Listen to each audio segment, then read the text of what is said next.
Greetings one and all, welcome to another Deckard Games YouTube thing.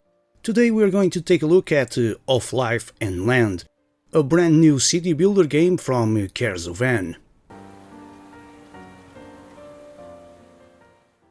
Nowadays I prefer to call this type of game a sim game, not really sure why, but I think it's because of life simulators. If you know me and the channel, I love my building simulators with SimCity 2000 being my favorite game of all time. I got to be honest and say that I wasn't aware of the game until the marketing folks reached out asking if I wanted to give it a try because of my interest in the genre.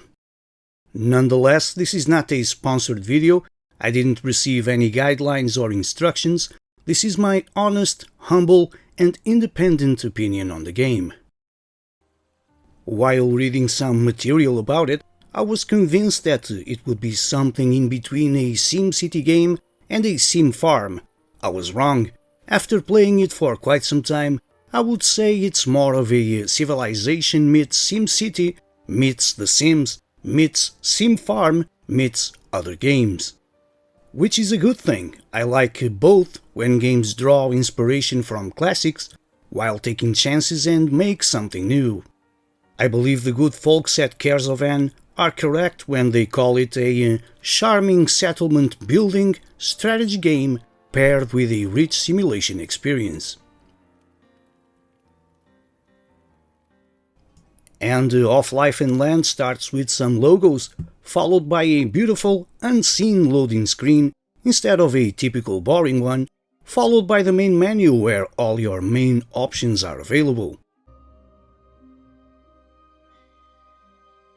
Credits, options and exit the game, and also an editor, which was a complete surprise for this type of game. Editors and modding are always very much welcome on this type of game, not only to keep it alive for a longer period of time with community work, but it can mean that the developers will support it also. Apparently the year is 1012 in Kerzoven, yep, the same name as the game developer, an untouched, almost uninhabited region on the edge of the empire. In other areas of the countries, villages and towns are growing fast, so fast that space soon becomes scarce. Real Division leaves air without land and property, but we still have room here and we could use the people. So come, please, this is our chance. Let's invite them and create together a thriving region, Kerzoven. Alrighty then, let's dive into a new game. While starting a new game, we know that the Empire occupies the south portion of the map, while our new settlement is in the north. Typical Empire stuff, and we all know north is the way to go, because the north remembers. After that we're greeted with our map, and no, we are not playing Minecraft, we are indeed playing Of Life and Land.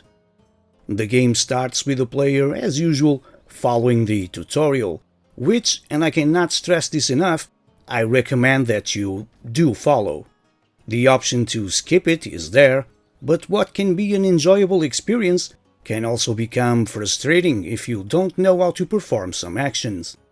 One thing that I would like to get immediately out of the way is the fact that I'm playing the game at 4K, and while speaking of the tutorial, the in-game windows are not resizable, or at least I wasn't able to do so, making it very hard to read all the messages, tips and hints.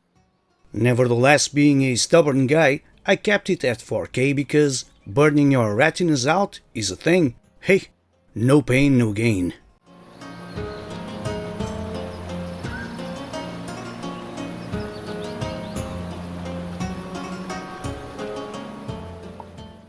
At its heart, this is a city builder, but you're also kind of working in tune with nature, so while looking after the needs of your people, as they have jobs and unique desires that need to be met, you also have to worry about animals, farming and more.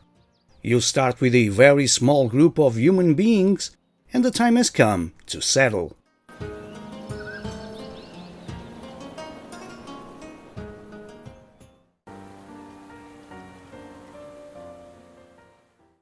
Don't get me wrong, but at the core of every city builder is its gameplay mechanics, and in this department, Off-Life Inland doesn't disappoint.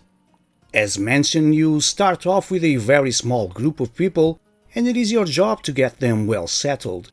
The tutorial plays a crucial role for a good experience. It lets you know all the basics for a thriving community, from building things to assign workers, creating paths, discovering new buildings and techniques, to exploring and negotiation. Let us then start with the building portion of things. First things first, the world map is huge, and I like that it truly resembles a valley where people will live. To start building things, there's one menu and one menu only, which is good, and inside all buildings are separated by categories from construction to social. The player simply clicks the building it wants, and in that same window, all the needed resources are shown.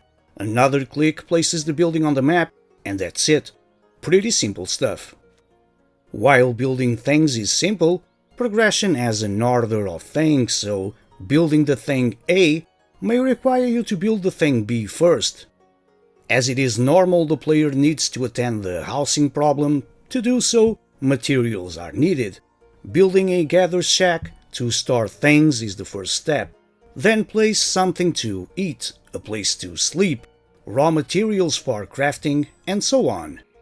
One thing that bums me out is that every building has a radius of action, meaning that woodshop will only get wood from that radius, or a hunter will only hunt from that radius. I do understand this decision for heavy materials like stone, but for others it means that you will be placing the same building over and over to cover more area, when I would prefer to put down a building covering all the land, knowing that the bigger the area, the longer it takes to gather stuff. Do keep in mind that you have a very small community, so managing their work is as important as building things. Different buildings require different materials, so assigning workers to gather what is needed is very important. Not only that, at each building there's a list of priorities which can be set. For example, the type of wood you want to produce. Because wood. When I first started the game as a city building aficionado that I am, I immediately went to build, and just sat there watching none of my buildings get built. Yes, there weren't enough hands for all the stuff that I wanted to do. Therefore, this simultaneous management between building and human resources.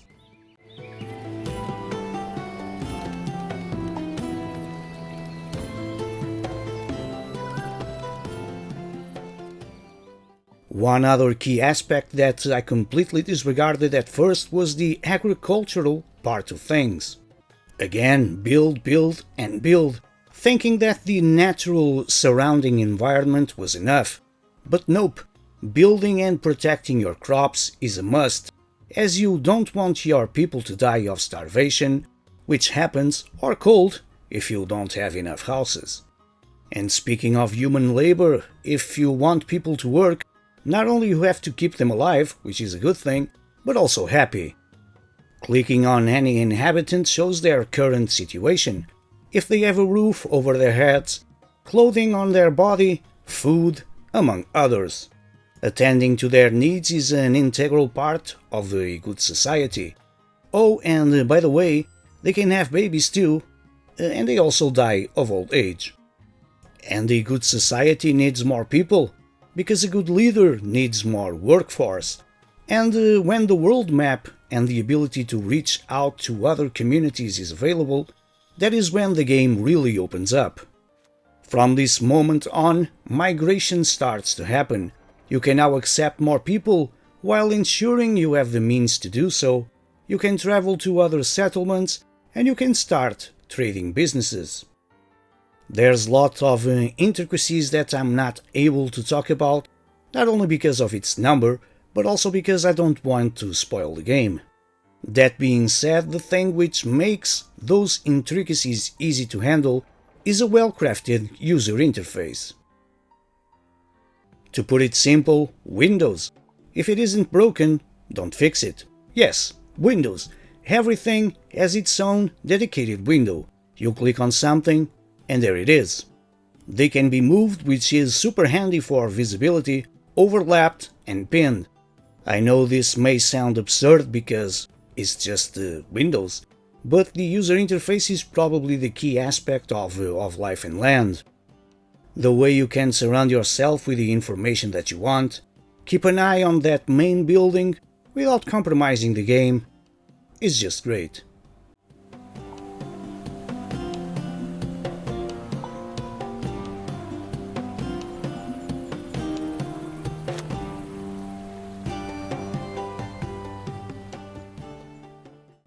The only real window that I found hard to navigate was the market one.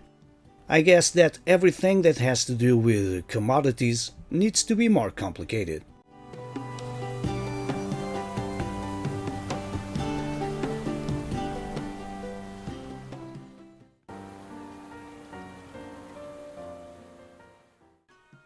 Graphics-wise, Of Life and Land is a beauty.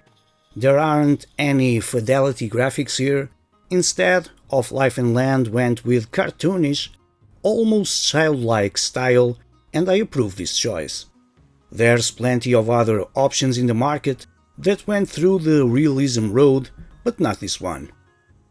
I note that this may not be appealing to the majority, but it works for me. Get ready for some polygon humans and chocolate cake buildings. This is probably the best way I can put it. Nonetheless, the world looks beautiful, with plenty of color and detail, from waterfalls to fire and even reflections. When you start putting down some lighting on the streets, the game turns into something special at nighttime. I do enjoy the overall design of buildings, although I would like to see them under construction instead of just appearing when finished. One thing that I really like is how the seasons affect the landscape. From fall infinite browns, to spring shiny colors, to the first winter, the North remembers, where it seemed that I was playing a Christmas-themed game. Not everything is perfect though. You see the occasional sheep moving on water, like some sort of miracle, or people going through fences, but I can deal with that because when it comes to performance and playability, it leaves some AAA titles in the dirt. It just runs flawlessly. Animations are okay, nothing to talk about really, but when it comes to the presentation, I feel somewhat divided. I do enjoy the beautiful loading and main screen, but while in-game going to the map and trading screens just felt a little out of place. All that charm of the cartoonish style just isn't there. I don't have any real suggestions for that, but it's just what I felt. Like you're in a game, you go to the map and it looks like another game. Something like that.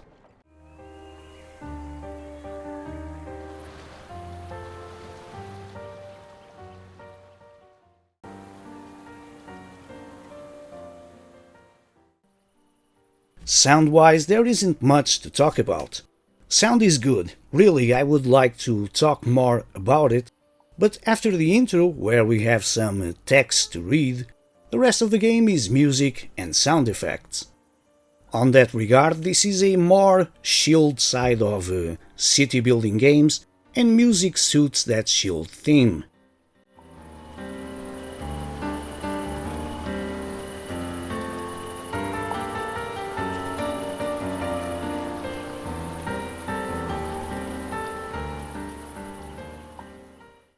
It's there to relax you while playing.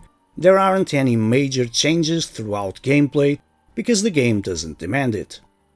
Music is good, with its slow and harmonious tunes. One thing I would advise is to lower the volume, or else you won't hear much of ambient sounds, which again are good while not being plenty. They suit a game where the main challenge is the player itself.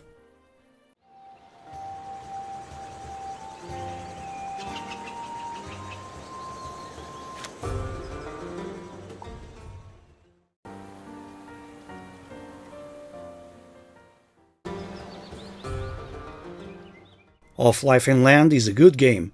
Very nice cartoonish graphics, good sound and great gameplay mechanics.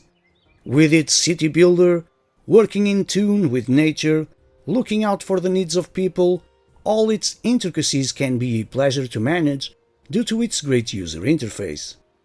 At first, players may feel overwhelmed with information, but the game gradually opens up for better understanding of how a thriving virtual collective works. The possibility of crafting your own personal maps and the ability to use mods leave the door open for the endless creativity of the gaming community and is always a very welcome option to have. Is it a game changer? No, but in a genre where not taking risks seems to be the way to go, Off-Life and Land draws inspiration from classics and puts them to work in a beautifully crafted game.